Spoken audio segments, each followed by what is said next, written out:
Welcome back to the deep dive. Last time we just briefly mentioned this really unique piece of writing, didn't we? We did. That spec script for a Seinfeld episode, The Twin Towers, Yeah, caused quite a stir. exactly. And today, like we promised, we're doing the full deep dive, getting right into it. Yeah, it's a fascinating piece of work. Pretty startling in places, too. So our mission today is basically to unpack the script by Billy Domino. Right. Not just the plot, but really analyze it. Like, what if this was a real lost Seinfeld episode? How does it capture the characters, the humor, that really controversial premise? And we've really only got the one source to go on here, the script itself. That's our text. Okay, let's get into it then. So it kicks off pretty much immediately. Yeah, the script opens with Jerry doing stand-up. Classic setup. But straight away, there's that dark twist. He's joking about Heaven's DMV. Yeah, getting backed up after a, mass casualty event. It's so Jerry, but also really chilling given the context. It is. And what's striking is how quickly he just defaults to that observational humor. Yeah. Even facing something on this scale. Sets the tone, doesn't it? Absolutely. It tells you right away, Yeah. these characters. They're going to see this thing through their own, completely self-absorbed perspectives. And that's just the start for Jerry with his specific issues. Oh, yeah. Then we see him at Monk's. And he's totally fixated on a speck of dust, on his sandwich. Right. He's dabbing at it, asking Larry, the manager, for a new one. And Larry gives him that incredible line, something like, 3,000 people are dead. This whole city has dust on it. Our hearts are covered in dust. yeah, you're gonna eat that sandwich. That dust is America. Just amazing. It really poses the question, doesn't it? Can Jerry ever get past his fastidiousness? Seems not. Because even after that speech, he can't let it go. It grounds him right back in his character. It makes his tiny problem seem huge, comically huge, tragically huge even. And then he recoils from kissing his date, Becca, because of dust in her teeth. He says it looked like a 747 coming at him. And he's genuinely wondering how he's supposed to date in a filthy city.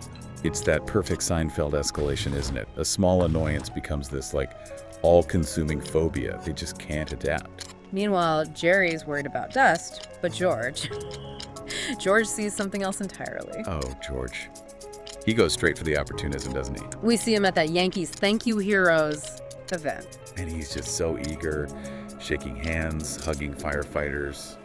A little too much. He even says to one, doesn't he, that it must be exciting for them because they want to save lives. Yeah, and he actually tells Jerry he's jealous. He says, my whole life I've wanted to be a hero. Here it just falls into their laps. Wow. It's pure George, that need for validation. But it feels bigger here, like a comment on something else. Definitely. It's sort of critiquing that performative grief, maybe? That desperate need for heroes, even if it means ignoring basic empathy. He's not grieving. He's spotting a career move he missed. And naturally it backfires. Spectacularly. The firefighter he was talking to, the one with his arm in a sling. Swings at him, George ducks, the firefighter goes down, chaos. But then comes the real George moment. This woman comes up to him. And mistakenly thanks him for saving her. From the World Trade Center. Jerry's shaking his head, trying to signal no. But George just leans in, hugs her, and says, Yes, I am. Just like that. It's brilliant. He's always reinventing himself for petty reasons, but here he stumbles into the biggest one ever. Heroism. A complete fabrication, but he grabs it. It's like a dark reflection of all his other schemes, but on this massive tragic scale. Okay, so Jerry's got dust. George has fake heroism. What about Elaine? Elaine's reaction is, well, perfectly Elaine, which is maybe the most shocking thing. When Jerry mentions Brian, this guy she was dating, Uh-huh. and says he was, murdered by terrorists, her response, Yeah, I was going to break up with him anyway. just, wow. How does a character like Elaine, so blunt, so self-involved, even process this? Well, that's the thing, isn't it? The script argues she doesn't, not really. Her Matt is completely in character. Her own convenience comes first. Even when Brian turns out to be alive. Yeah. She gets the call, he was pulled from the rubble, and the script says her reaction is deflated. Because she was going to break up with him. Exactly. And then, when he's telling his survival story, With all the sound effects. Way! Boom! she's just visibly annoyed, not by the trauma, but by his animated way of talking. She just deadpans. Wah! And she ends up engaged to him. How? Because of George.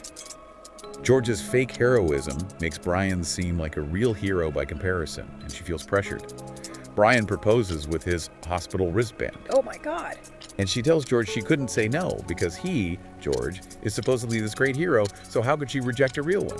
It's this twisted Seinfeldian logic, forced into commitment. Unbelievable. Okay, that leaves Kramer. Of course, he brings the chaos, but in his own very specific way. He reveals his connection To his crazy friend, Moada. Yes, the Muhammad Atta. And his main concern isn't the global implications. No, it's that Atta borrowed his prized box cutter from Yeah. Matsuyama. The finest parcel opener produced in all of Hokkaido Prefecture. He just wants it back. Or a replacement. It's Kramer's tunnel vision dialed up to 11.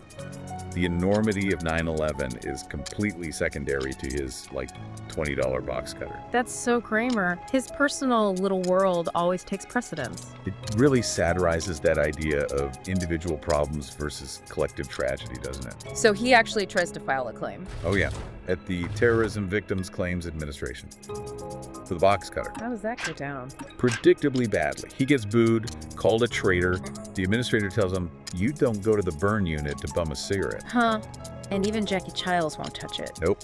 Kramer calls him, worried his phone is tapped, and Jackie just calls the case detrimental, pernicious, injurious. It's dark humor, but it works because Kramer is so genuinely oblivious. He thinks he is a victim. Exactly. He has no idea how completely absurd he sounds. So, okay, we've got Jerry in the dust, George the fake hero, Elaine unwillingly engaged, Kramer needing a box cutter. These are the threads. And this is where the Seinfeld structure really kicks in, even in a spec script like this. These separate, kind of crazy storylines. They have to collide, right? Inevitably. That's the genius of the show's plotting. All these little absurdities start weaving together. We see Elaine telling George she's only engaged because of his supposed heroism. Right. And Newman and Kramer are talking about opening misfit postage, undeliverable mail, seeds are planted. It's just like classic Seinfeld, but the backdrop, the stakes, they're just so much higher. Absolutely. Which brings us to Act 2, where things really escalate. And George fully leans into his new role. Oh, completely. NYC's greatest hero. He's at his survivor support group telling these wild stories. Claiming he, floated between floors? Yeah, jumped in a moment, just such that as I fell, I floated, landing softly atop the rubble. And people buy it. They do.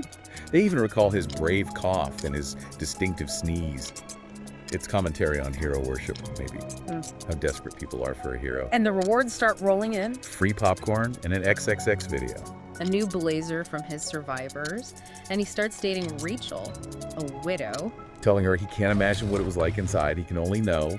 It's audacious. Even Steinbrenner buys it, promotes him, invites him to this big banquet. With one of his classic rambling speeches, of course. And his parents, Frank and Estelle, arguing about whether he was really downtown for lunch at 8 a.m. And if you should wear Frank's blood-stained Korean war helmet to the banquet, Frank insists you can eat lunch when you want to in America. It grounds the absurdity, brings it back to that familiar Costanza neuroticism, but wrapped in this, warped patriotism. It's brilliant escalation, pushing the lie further and further. While George is soaring, Jerry's sinking deeper into his dust phobia. Right. He takes all his clothes to the dry cleaner, demanding a deeper clean. But then first responders bring in their dusty uniforms. And he just flees, abandons his clothes, shouting, "Keep 'em, em!"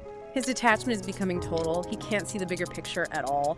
Then he tries a spa for a full detox. Only to find out the mud mask is Hudson River mud, collected near Battery Park. Basically, 9/11 dust, as he sees it. So he runs out, wearing just a robe, Wraps a tablecloth around his face, runs through the streets. and gets mistaken for a terrorist by a restaurant owner. It's pushing that black comedy right to the edge, isn't it? Yeah. His neurosis becomes this extreme paranoid thing tied directly to the city's trauma. And Kramer, Yeah. still on the box cutter quest. Still is. Gets thrown out of a hardware store shouting, "United we stand," as he lands in the trash. And he forms a support group. Sort of. For other people with incredibly trivial post-9/11 grievances. Like the woman who can't scrapbook. Or the guy missing game shows because of news coverage. It's audacious satire. One guy even suggests the government planned it. Kramer tries to shut that down fast. He's become this leader of the truly disgruntled and completely out of touch. It's absurd. It really highlights how the show could find satire anywhere, even here, amplifying the ridiculous to make a point. Okay, so all these threads are spinning wildly out of control. They have to come together. And they do. At the Honoring Our Heroes banquet. the big climax. George is there, head table, soaking up the glory with Rachel. Elaine and Brian are there too, still miserably engaged. The perfect Seinfeld setup for total implosion. Everyone in one room, all the lies and issues ready to collide. And Kramer provides the spark. Oh, Or the powder. right. He can't open one of those misfit postage packages, so he gets a chef's knife. By promising George's autograph. Uses it to slice open this manila envelope, and poof, a cloud of white powder erupts. Covering him and Jerry. That powder. It's such a potent symbol, isn't it? The lingering fear, the anthrax scare context, it becomes the catalyst. Because Jerry freaks out about the dust. Totally panics, stumbles blindly onto the stage trying to escape. And bumps right into George, But- covering him in the white powder. And George, instinctively covered in powder, lets out. His distinctive sneeze. The one he made up. The perfect Seinfeld undoing. The detail he fabricated to support the lie is the exact thing that exposes him. The survivors hear it. And they know instantly. They jump up shouting, "Imposter!" Chaos. The whole banquet just descends into mayhem. Survivors storming the stage. And Elaine, seeing it all unfold, just calmly takes off the hospital wristband, the engagement ring. Places it in front of Brian and says, Maybe it wasn't exactly fate. Cold. Perfect Elaine. wow. Okay. So, stepping back. Thinking about this as Seinfeld media, like a lost episode, what does it really tell us? Well, first, I think, is the incredible grasp Domino had on the characters, their consistency. Right. Despite this immense real-world tragedy as the backdrop, they don't change. Not fundamentally. Jerry's still phobic. George is still scheming. Elaine's still indifferent. Kramer's still Kramer. They're just amplified. And that consistency is key to the dark humor, isn't it? Because they remain so undeniably themselves. Absolutely. It allows the script to use that Seinfeld lens, as you called it earlier, to look at uncomfortable things. Like the performative patriotism, hero worship. The way people process or fail to process tragedy. The trivial concerns that can eclipse massive events. But does it manage that without, trivializing the actual event of 9/11? That's the tightrope. I think it does, mostly. By focusing the satire squarely on the characters' reactions, it trivializes them and their self-absorption, not the tragedy itself, which feels very true to Seinfeld's core. Yeah, the show always punched inward at its own characters' flaws. Exactly. It shows how versatile that format was.